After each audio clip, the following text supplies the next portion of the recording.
She is a bilingual spoken word poet, a human rights activist, and as of October 15, she's adding a new title, Toronto's first inaugural Youth Poet Laureate.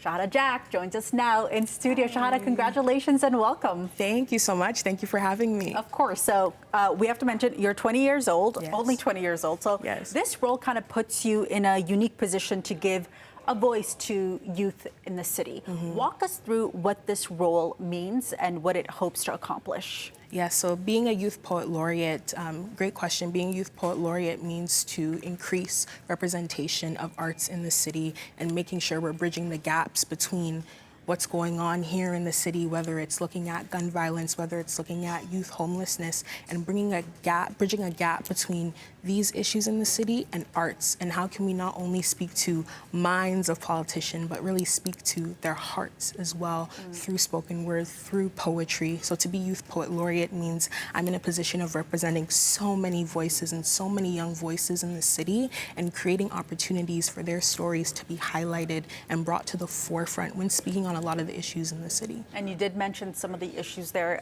gun violence being one, something that so many communities right across the GTA have been impacted on. And as you take on this role here, what are some things that you're hoping to highlight, to bring to the surface, to get politicians' attentions on? Yes, so as of today, I've been able to release a project called If These Streets Could Talk with the city and with Rise Edutainment, a part of their Towards Peace program. This particular project is an annual project that allows for artists to create pieces of work that speak to struggles going on in their communities. So I was able to attend the symposium of this particular project last week.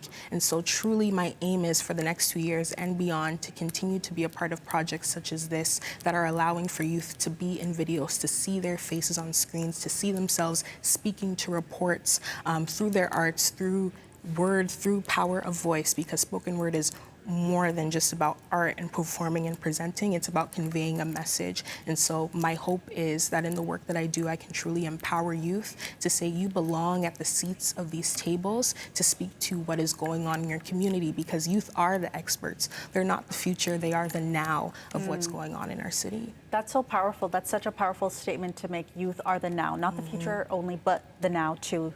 We need to engage youth when we are speaking about policies and issues that impact youth.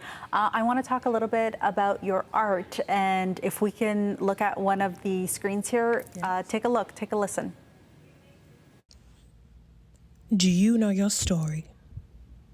The one that isn't inherently prefixed by the word his.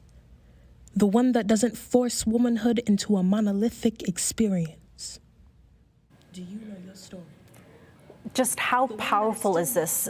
First, walk me through how art is able to bridge people, to bring people together, and how you're hoping to use your background as a spoken word poet, as an advocate in this role.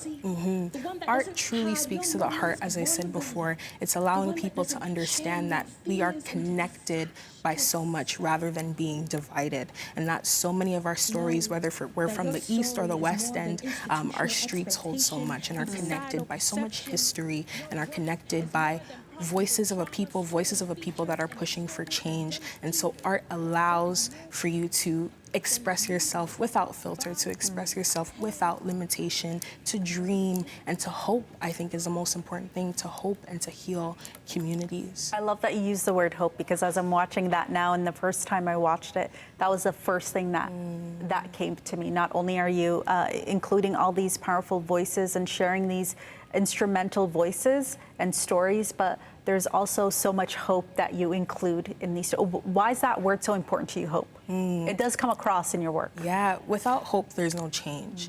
I think there's so many activists here in the city, so many youth here in the city doing the groundwork, doing the grassroots work, and they're not doing that without hope, to understand that we're working towards something. We're working towards a brighter and greater future for ourselves and for youth of equity-deserving groups in the city and underrepresented voices, but without a hope or a dream of what we're working towards, there's a lot of hopelessness on the other end of that. Hopelessness that makes people think they're not deserving, that they're not worthy. And so hope truly instills a value and instills a foundation of I matter too. I matter in these spaces, and that my voice can have impact. The possibilities are just endless with you. Shahada Jack, Toronto's first inaugural Youth Poet Laureate. Thank you so much for being in studio with us today. We really appreciate it. Thank you for having me. It's my honor to be here.